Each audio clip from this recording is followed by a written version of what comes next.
Pemirsa, polisi menetapkan dua pengendara motor gede yang menabrak dua anak kembar hingga tewas di Pangandaran, Jawa Barat sebagai tersangka.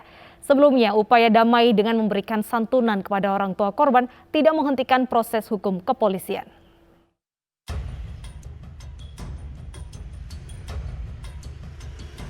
Polisi telah menetapkan dua orang pengendara motor gede yang menabrak anak kembar hingga tewas di Pangandaran, Jawa Barat sebagai tersangka. Penetapan tersangka berdasarkan hasil gelar perkara yang dilakukan oleh polisi. Kedua tersangka AN dan AG warga Bandung yang sedang mengikuti kegiatan bersama rombongan pengendara motor lainnya menuju ke Pangandaran. Keduanya kini telah ditahan polisi. Dan akhirnya sudah ditetapkan sebagai tersangka. Dan juga tersangkanya sekarang dilakukan penahanan di Polres Ciamis. Jadi sesuai dengan alat bukti yang kita peroleh, baik dari cek TKP, kemudian kondisi jalan, kemudian faktor dari teknis kendaraan. Nah, diperoleh ada kelalaian dari pengemudi, sehingga bisa ditetapkan sebagai penyebab kecelakaan tersebut. Sebelumnya kedua pengendara motor gede sudah berdamai dengan orang tua korban. Meski orang tua korban sudah menerima permintaan maaf pelaku dan mengikhlaskan kedua anaknya, proses hukum di kepolisian tetap berjalan. Dari Bandung, Jawa Barat, Mujib Prayitno, iNews melaporkan.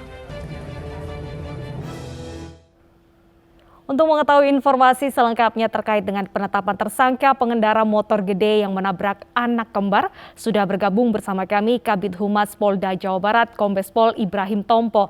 Selamat sore Pak Ibrahim. Selamat sore Mbak Deta, selamat sore iNews. Baik, Pak Ibrahim, apa saja dasar yang menjadikan pelaku penabrakan saat ini berstatus tersangka, Pak? Ya, jadi sejak kejadian kemarin kita melakukan beberapa pengecekan, mulai dari pemeriksaan TKP, kemudian berlanjut sampai dengan kemarin. Kita memeriksa 4 saksi dari TKP dan juga akhirnya melakukan pemeriksaan terhadap pengendara kendaraan moge tersebut. Nah, dari hasil pemeriksaan tersebut, kemarin juga kita sudah melakukan gelar perkara dan ditemukan bukti berupa kelalaian dari pihak pengendara, sehingga ditetapkan bahwa pengendara tersebut bertanggung jawab dengan permasalahan kecelakaan ini, sehingga ditetapkan sebagai tersangka. Baik, siapa saja saksi yang sudah diperiksa oleh pihak kepolisian, Pak Ibrahim? Ya, jadi pada saat kejadian kan ada beberapa saksi yang ada di TKP. Jadi ini semua merupakan saksi yang bisa membantu memberikan keterangan di dalam pemeriksaan kasus ini. Baik, sebelumnya dari dua pelaku penabrakan dan juga orang tua dari korban sempat ada upaya damai memberikan santunan kepada korban juga. Apakah hal ini tidak mempengaruhi proses hukum ke depannya? Iya, jadi upaya santunan ataupun perdamaian yang dibuat ini kan merupakan langkah kemanusiaan. Selain juga memang di dalam Undang-Undang Lalu Lintas itu disebutkan di dalam pasal 235 ayat 1 bahwa merupakan suatu kewajiban bagi pihak yang menabrak untuk memberikan santunan kepada korban. Nah, makanya dalam hal ini tidak akan mempengaruhi proses hukum yang kita kerjakan atau laksanakan. Nah, dengan demikian, walaupun ada perdamaian atau mungkin ada santunan, proses hukumnya tetap dijalankan. Dari pihak orang tua korban sendiri, apakah juga sudah dimintai keterangan? Sudah, jadi pihak dari keluarga sudah ada yang diminta keterangan juga. Baik, apakah saat ini kedua pelaku penabrakan sudah ditahan oleh pihak kepolisian? Ya, jadi sejak ditetapkan sebagai tersangka, kedua tersangka tersebut tetap dilakukan pemeriksaan tambahan lagi. Kemudian saat ini dilakukan penahanan di Polres Ciamis. Barang bukti apa saja yang juga disita oleh pihak kepolisian? Iya, karena memang ini kecelakaan lalu lintas, otomatis bukti-bukti terkait kendaraan tersebut dari kedua moge yang digunakan ini sudah dilakukan penyitaan. Dan saat ini juga barang bukti tersebut ada di Polres Ciamis. Baik, setelah memeriksa sejumlah saksi, kedepannya apa tahapan penyelidikan yang akan segera dihadapi oleh pihak penabrak sendiri, Pak? Ya, tanggung jawab kita otomatis akan berusaha untuk melengkapi berkas perkara, kemudian dari berkas perkara yang sudah lengkap tersebut akan kita ajukan ke JPU. Baik, Pak Ibrahim, sebelumnya dari pihak keluarga korban mengatakan sudah ikhlas menerima kejadian ini dan dianggap sebagai takdir seperti itu, Pak. Kalau untuk kasus ini, apakah dari pihak keluarga korban ada pelaporan kepada pihak kepolisian? Ya, jadi ini memang kasus bukan delik aduan ya. Jadi memang kecelakaan apalagi merenggut korban jiwa. Otomatis ini menjadi tanggung jawab negara untuk melakukan proses hukum di sini. Jadi tanpa ada laporan dari pihak keluarga, ini secara otomatis proses hukumnya tetap kita jalankan. Baik, jadi proses hukum tetap berjalan. Pak Ibrahim, sejauh ini rangkaian konvoi motor gede ini biasanya memang menimbulkan stigma negatif di masyarakat. Ada arogansi dan juga ada beberapa kejadian menimbulkan kecelakaan. Apa imbauan Anda kepada masyarakat pada saat berada di jalan, Pak? Ya, memang di sini kita tidak memandang secara subjektif ya. Nah, tetapi terkait dengan seringnya ada kecelakaan, apalagi pengguna sepeda motor, otomatis pasti dibutuhkan kehati-hatian terhadap kerawanan kecelakaan tersebut. Kecelakaan yang paling banyak terjadi itu disebabkan karena human error. Nah, untuk itu perlu kehati-hatian dalam hal mengemudi. Memang di dalam Undang-Undang Lalu Lintas, semua orang berhak untuk menggunakan jalan raya tersebut, tetapi perlu mempertimbangkan kondisi jalan tersebut disesuaikan dengan kapasitas kendaraan atau mungkin ramainya situasi yang ada saat itu. Untuk itu selalu harus hati-hati dalam hal mengemudi, diupayakan untuk bisa mengemudi dalam hal batas kendali. Artinya bisa mengendalikan kondisi kendaraannya apabila memang dibutuhkan untuk bisa berhenti dengan tiba-tiba. Untuk itu selalu hati-hati dan selalu waspada dalam mengemudi. Baik, selalu hati-hati dan waspada bagi semua masyarakat yang tengah mengendarai kendaraan di jalan raya. Terima kasih Pak Ibrahim sudah berbincang di iNews Sore. Terima kasih. Pemirsa, guru dan teman-teman sekolah dua anak kembar yang menjadi korban penabrakan mengadakan doa bersama dan juga tabur bunga. Mereka sangat kehilangan sosok kakak beradik kembar yang dikenal periang.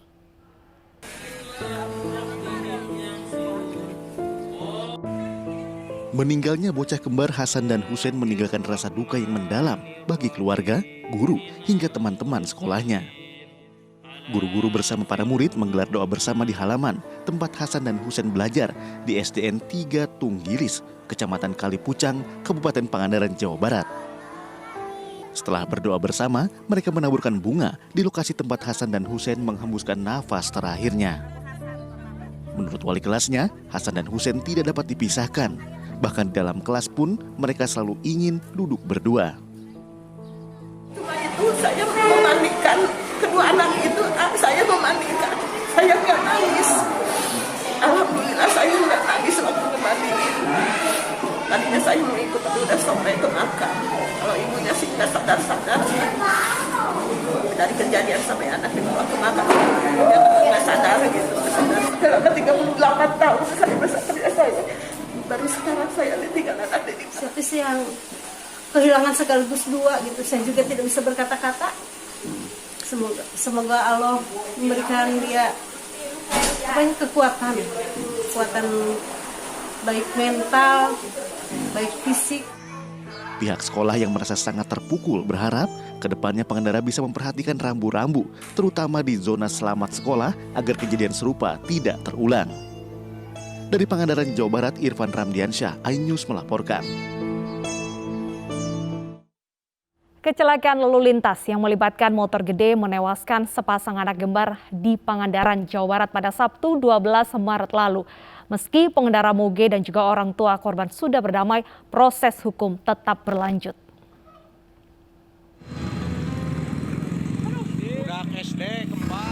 Peristiwa tragis dialami sepasang anak kembar Hasan dan Husein. Dua bocah berusia 8 tahun ini tewas tertabrak dua sepeda motor Harley Davidson saat sedang menyeberang jalan di Desa Tunggilis, Pangandaran, Jawa Barat, Sabtu 12 Maret 2022. Menurut saksi mata, rombongan motor besar ini melaju dalam kecepatan tinggi, sehingga kedua korban terpental beberapa meter hingga masuk ke parit. Dua korban yang masih duduk di bangku kelas 2 sekolah dasar ini meninggal dunia akibat luka parah di bagian kepala. Ibu kedua bocah yang masih berusia 8 tahun ini histeris hingga akhirnya tak sadarkan diri. Setelah disemayamkan di rumah duka dan disolatkan, kedua jenazah korban dikebumikan tak jauh dari rumahnya.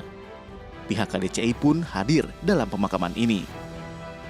Tokoh masyarakat mengapresiasi niat baik dari HDCI. Meski demikian, proses hukum harus tetap berlanjut karena sudah menimbulkan korban jiwa. Kedua pengendara motor gede telah ditetapkan sebagai tersangka. Penetapan tersangka berdasarkan gelar perkara dan keterangan para saksi. Meski orang tua korban telah memaafkan pelaku, proses hukum di kepolisian tetap berlanjut.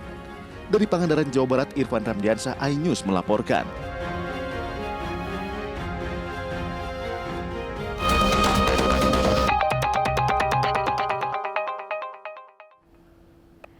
Parade MotoGP akan digelar di Jakarta besok pemirsa. Sejumlah pembalap akan berparade dari kawasan Istana Merdeka hingga Bundaran Hotel Indonesia. Persiapan dilakukan jelang parade MotoGP di Jakarta besok. Beberapa motor diuji coba termasuk motor Ducati 950cc yang dijajal Dirlantas Polda Metro Jaya. 20 pembalap dan 80 rombongan akan mengikuti parade yang dimulai dari Istana Merdeka hingga ke Bundaran HI.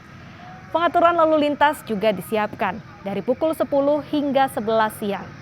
500 personel polisi disiagakan untuk mengamankan parade. Negara sampai dengan Kempinski. Kita akan melaksanakan penutupan jalur pada saat rombongan melintas, terutama dari arah utara ke arah selatan. Sedangkan yang dari arah berlawanan selatan ke utara itu tetap akan berjalan normal seperti biasa. Jadi yang ditutup hanya satu arus, itu pun kita tutup hanya pada saat rombongan melintas mulai dari istana sampai dengan acara besok. Rencananya adalah para pembalap MotoGP ini akan menunjukkan rasa hormat mereka ketika sampai di Indonesia. Tujuan pertama mereka adalah menghampiri Bapak Presiden dan juga memberi salam hormat lah untuk sebelum pagelaran MotoGP tanggal 18 hingga 20 Maret dilaksanakan di Mandalika. Ya, 60.000 tiket MotoGP Mandalika sudah terjual. Penonton kategori admission bisa menikmati balapan dari layar besar dan diizinkan membawa tikar.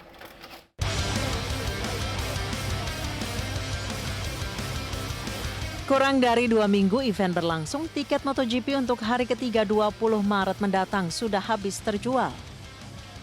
Masyarakat yang diperkirakan akan menonton sebanyak 60.000 orang termasuk kategori admission atau penonton yang memiliki tiket namun tidak memiliki tribun tempat duduk. Penonton kategori ini bisa memasuki sirkuit dan menyaksikan balapan melalui layar yang disediakan panitia. Tidak hanya itu, penonton admission juga diizinkan membawa tikar atau kursi sendiri.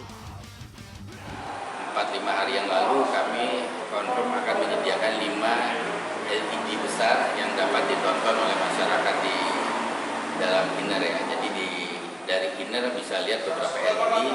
Di inner sendiri kalau nggak salah kita taruh 3, di depan grandstand kita taruh 2, jadi ada 5 LED. Itu yang besar-besar. Selain layar, panitia juga merapikan permukaan tanah untuk menambah kenyamanan penonton MotoGP Mandalika kategori admission. Dari Lombok Tengah, Nusa Tenggara Barat, Emma Widiawati, iNews melaporkan. Sebuah pohon bintaro tumbang dan menimpa pengendara motor di Jalan Sakti Raya Kemanggisan, Jakarta Barat. Simak informasi selengkapnya usai jeda berikut.